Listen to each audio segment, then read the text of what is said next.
कुछ बड़ा करने, दुनिया की नजरों में छा जाने, महानता के चरम पर होने का ख्याल किसके मन में नहीं आता होगा।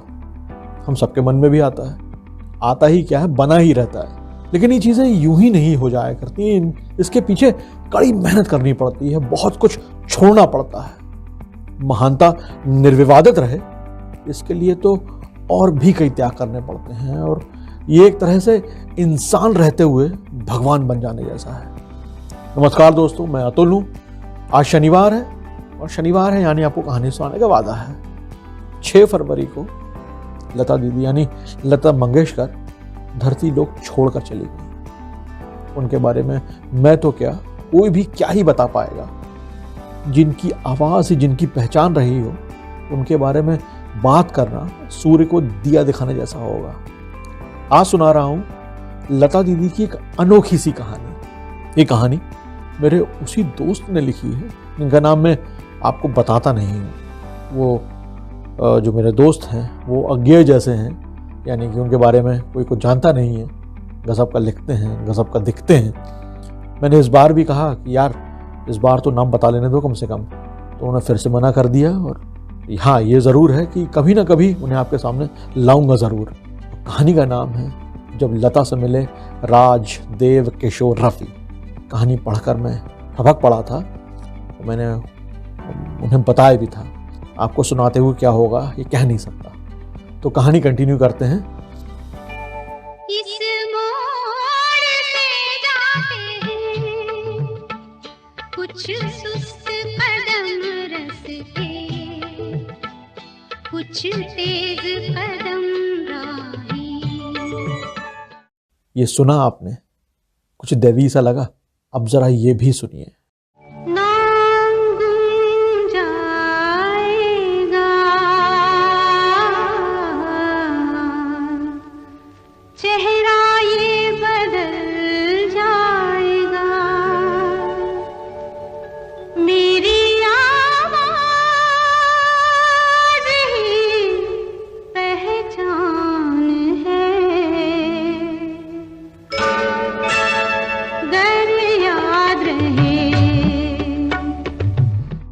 ये लाइन तो जैसे लता जी के लिए ही लिखी गई थी। ये गाना 1977 में आई फिल्म किनारा का है। गाना गुलजार साहब ने लिखा था और म्यूजिक पंचम दा यानी आर.डी. बर्मन साहब का था। लता दीदी और भूपेंद्र जी ने मिलकर ये गाना गाया था। 6 फरवरी की सुबह जब अचानक यमराज कुछ झिझकते हुए लता दीदी को लेने पहुंचे, तो लता जी ने आंखें खोली तो वे कुछ उदास से दिखे। दीदी ने कहा कि भगवान आप उदास क्यों हैं? मुझे तो कोई दिक्कत नहीं है। यमराज बोले, लता मैं जानता हूं कि तुम्हें कोई दिक्कत होगी ही नहीं मेरे साथ चलने में। मैं तो खुद विधि के विधान से बंधा हुआ हूं, पर कई बार मुझे भी कुछ करते हुए ठीक सा नहीं लगता, और इस बार भी जब तुम्हें लेने आया हूं तो अच्छा सा नहीं लग रहा। तुम बिन धरती बिना सुरों की हो जाएगी। लता जी ने झट से कहा, अरे आप परेशान मत होइए, ऊपर स्वर्ग में मेरे कई दोस्त भाई लोग हैं। यहाँ के लोगों ने इतना प्यार दिया कि मैं अभिभूत हूं, पर जाना तो पड़ेगा ना। तो अब जल्दी चलिए। इधर स्वर्ग में हलचल मची हुई थी। चारों तरफ खबर फैल गई कि लता बाई आने वाली हैं। वहां खुशी की लहर दौड़ गई थी। किशोर कुमार, रफी साहब, मुकेश जी, मन्ना डे सब आपस में बात करने लगे कि यार फिर से हमारी महफिल जमेगी। दिलीप कुमार, राज कपूर, देवानंद फूल मालाओं का इंतजाम करने लगे। तय समय पर लता जी का रथ स्वर्ग के द्वार पर पहुंच गया। सभी शंख बजाने लगे। दिलीप कुमार और राज कपूर ने मालाएं पहनाई और अपनी प्यारी छोटी बहन को गले लगा लिया। पीछे गले में मफलर बांधे और टोपी लगाए स्टाइलिश देवानंद साहब खड़े थे। उन्होंने अपने चिर परिचित अंदाज में कहा, आओ लता, कब से तुम्हारे गाना सुनने को बेताब था। चलो फिर से अपनी सुरीली आवाज का जादू बिखोरो। यह सुनकर दिलीप कुमार ने देव साहब को हल्की सी चपत लगाई, झिड़की दी और कहा, हमारी बहन इतनी दूर से आई है, थक गई होगी, उसे जरा यार आराम तो कर लेने दो, गाना कल सुन लेना। देव ने कहा, हाँ यार गलती हो गई, लता तुम आराम करो, लेकिन कल से मैं तुम्हारी नाक में दम कर दूंगा, ढेर से सारे गाने सुनूंगा। लता को लेकर वो लोग आगे बढ़े। वहां रफी साहब, किशोर, मन्ना दा और मुकेश खड़े थे। लता को देखकर चारों की आंखों में खुशी के आंसू बहने लगे। रफी, मुकेश और किशोर ने तो उन्हें बरसों बाद देखा था। किशोरदा ने लता की ओर देखा और मुकेश, रफ़ी और मन्नदा से मुखातिब होकर बोले, यारो देखो, हमारी प्यारी लता भी हमारी तरह उम्र दराज हो गई है। ये सुनकर लता दीदी शर्मा गई और वहां मौजूद सभी लोग ठठाकर हंस पड़े। फिर लता दीदी बोली, किशोरदा आप भी तो उम्र दराज हो गए हैं, लेकिन आपका नटखटपन नहीं गया। फिर मुकेश जी ने दीदी से कहा, कैसी हो लता, वहाँ सब लोग ठीक तो है ना? हमारी प्यारी बहन आशा कैसी है? लता जी ने कहा, मुकेश भैया आप कैसे हैं? आप अचानक से कैसे हमें बिना बताए यहाँ चले आए थे? बहुत मिस किया हमने आपको। आशा अच्छी है, हम दोनों आपको खूब याद करते थे। फिर वहाँ खड़े रफ़ी से बोली, रफ़ी भैया आप आज भी इतने ही शर्मीले हैं, अभी भी कम बात करते हैं। इतने साल हो गए लेकिन अब भी लोग आपको बहुत याद करते हैं, आपके गाने सुनते हैं। और किशोरदा आपका तो जवाब ही नहीं, आपके गाने हर उम्र के, हर तबके के लोग अब भी सुनते हैं उतने ही चाव से, क्या बच्चे क्या बूढ़े, हर कोई। आपको भी इतनी जल्दी पड़ी थी यहाँ आने की? रफ़ी बोले, कोई बात नहीं लता, अब तुम आ गई हो ना, तो हम फिर से अपनी पुरानी यादों को ताज़ा करेंगे। किशोर बोले, और हाँ लता, तुमने मेरा इंटरव्यू लिया था ना, अब मैं यहाँ तुम्हारा इंटरव्यू लूंगा।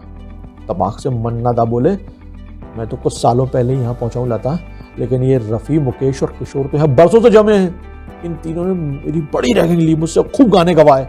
अब तुम आ गई हो तो हम दोनों मिलकर इन तीनों की खबर लेंगे। लता बोली, मन्नदा आप बिल्कुल फिक्र ना करें, मैं आपकी टीम में हूँ।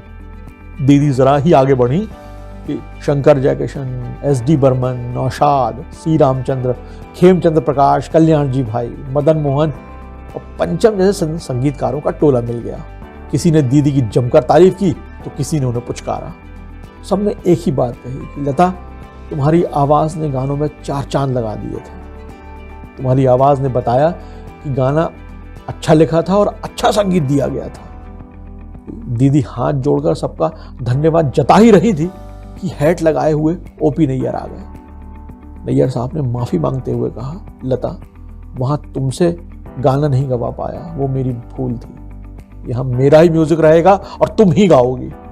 सारे संगीतकार हंस दिए और लता जी ने हाथ जोड़ लिए।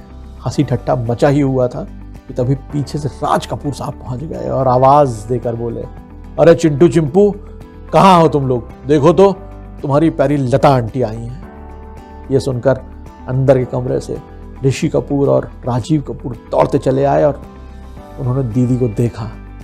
दोनों आंखों से आंसू टपके और दोनों लता दीदी के चरणों में झुक गए।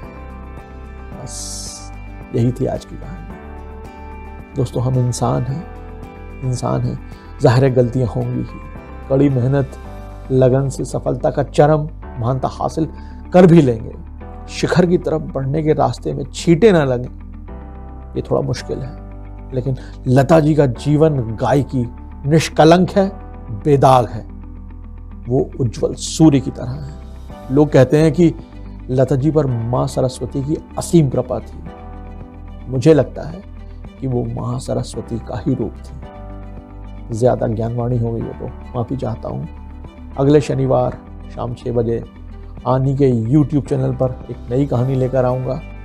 तब तक स्वस्थ रहिए, खुश रहिए, अपनों के साथ रहिए और सुनते रहिए मुझे यानी अतुल को।